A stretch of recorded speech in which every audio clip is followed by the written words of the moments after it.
अरविंद केजरीवाल को गिरफ्तार किया, 17 महीने मनीष सिसोदिया को गिरफ्तार किया, मुझे 6 महीने जेल में रखा, सत्येंद्र जैन को जेल में रखा है। और जब ठीक चुनाव करीब आ गया तो अमानतुल्लाह को आज पकड़ के जेल में डाल दिया, क्योंकि अब जमानत हो रही है एक के बाद एक। और अब अरविंद केजरीवाल जी को भी जमानत मिलने वाली है, वो भी बाहर आने वाले हैं, तो कोई ना कोई खबर चाहिए, तो अमानतुल्लाह को गिरफ्तार कर दिया। निराधार बेबुनियाद कोई मामला नहीं अमानतुल्लाह के खिलाफ। कैसे गिरफ्तार किया गया? एक इंसानियत होती है, इंसानियत को कुचल कर गिरफ्तार किया गया। अमानतुल्लाह की सासू माँ का कैंसर का ऑपरेशन हुआ है 3-4 दिन पहले, वो गंभीर हालत में अस्पताल से यहां लाई गई और घर पे एक वृद्ध महिला जो जिंदगी और मौत से जूझ रही है, घर वाले बता रहे हैं कि भाई उनकी हालत ठीक नहीं है, हमने आपसे लिख के समय मांगा है। ऐसा भी नहीं कि ईडी को नहीं पता था। अमानतुल्लाह की मदर इन लॉ के बारे में ईडी को नहीं पता था, ये भी नहीं है। लिख के सूचना दी गई कि हमें कुछ समय दे दीजिए, हमारी मदर इन लॉ की तबीयत खराब है, उनको कैंसर हुआ है, कुछ वक्त दे दीजिए, हम इन्वेस्टिगेशन जांच करेंगे। और आपको अब मैं जो बताने जा रहा हूं वो कानून के किस दायरे में जांच है या कॉमेडी है, ये मीडिया के लोग और इस देश के लोग खुद तय करें। 2016 में वक्फ बोर्ड का एक मामला बनाया जाता है और उस मामले के आधार पर सीबीआई पर्चा दर्ज करती है। पहला पर्चा 2016 में। 6 साल तक सीबीआई जांच करती है उस मामले की।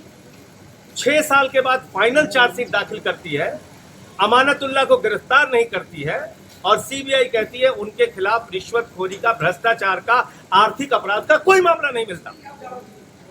2020 में इसी मामले में एंटी करप्शन ब्रांच एसीबी वो मुकदमा लिखती है।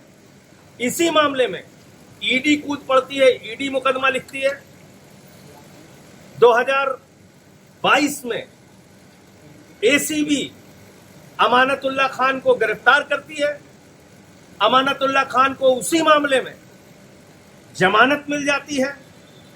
कोर्ट कहती है, कोर्ट की टिप्पणी है जब एसीबी से जमानत मिली कि अमानतुल्लाह खान के खिलाफ कोई भी भ्रष्टाचार, आर्थिक अपराध, रिश्वतखोरी का मामला नहीं है। उसके बावजूद 2023 में अमानतुल्लाह खान के घर पे ईडी का छापा होता है, ईडी की छापेमारी चलती है। फिर 2024 में ईडी बुलाती है, 13 घंटे तक पूछताछ करती है। किस मामले में पूछताछ कर रहे हो? जिस मामले में जमानत मिल चुकी है, जिस मामले में सीबीआई की फाइनल चार्जशीट दाखिल हो चुकी है। ये ड्रामा नहीं है, कॉमेडी नहीं है, तो क्या है?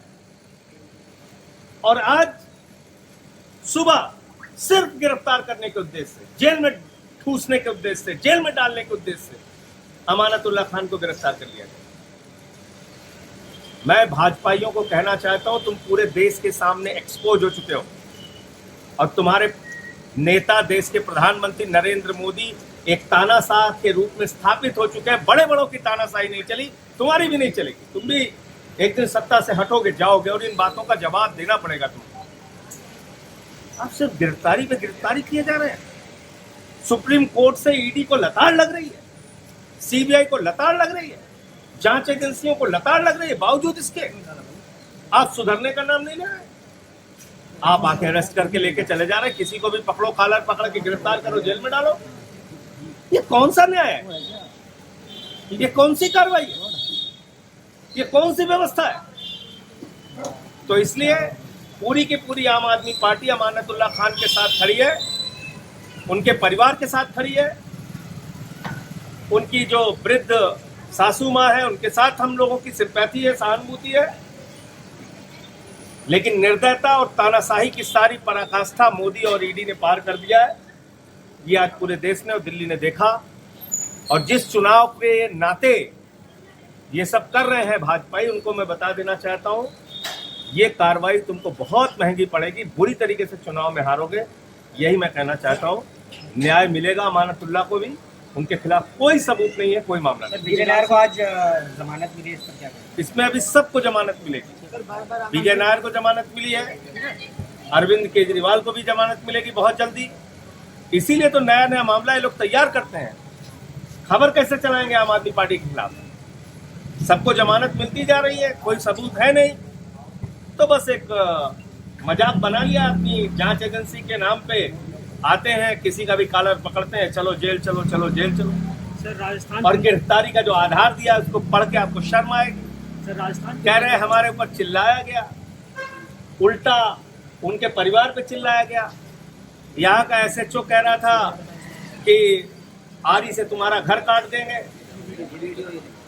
कह रहा है घर काट देंगे तुम्हारा, दरवाजा खोलो। तुम डकैती करने आए हो यहाँ पे? डकैत हो तुम लोग यहाँ? डकैत अभी वीडियो दे देना सबको, चला यहाँ डकैती करने आए हो खाकी वर्दी पहन के? तो इसलिए उसकी जो कार्रवाई करनी है वो तो सब हम लोग कोर्ट में रखेंगे और इस सारे मामले को आम आदमी पार्टी अपने स्तर पे उठाएगी। सर बुलडोजर जस्टिस को लेकर एक सुप्रीम कोर्ट की टिप्पणी आई कि आरोपी होने भर से आपके समय घर नहीं गया। बुलडोजर जस्टिस कोई जस्टिस सही नहीं है, और मैं तो बार बार कहता हूँ बुलडोजर बहुत बेवफा है। छतरपुर में भी चलता है, अयोध्या में भी चलता है, काशी में भी चलता है। तो सावधान हो जाओ इस देश के लोगों। एक दूसरे पे बुलडोजर चलने पे जो लोग खुशी मनाते हैं, मैं उनको कहना चाहता हूँ ये बुलडोजर बहुत बेवफा है, कब तुम्हारी घर की तरफ मुड़ जाएगा पता नहीं। इसलिए सब लोग मिलकर इसका विरोध कीजिए, इस देश में हिंदू मुसलमान सब। हमसे जुड़े रहने के लिए हमारे YouTube चैनल को सब्सक्राइब करें और नई वीडियो की नोटिफिकेशन के लिए बेल आइकॉन को दबाएं।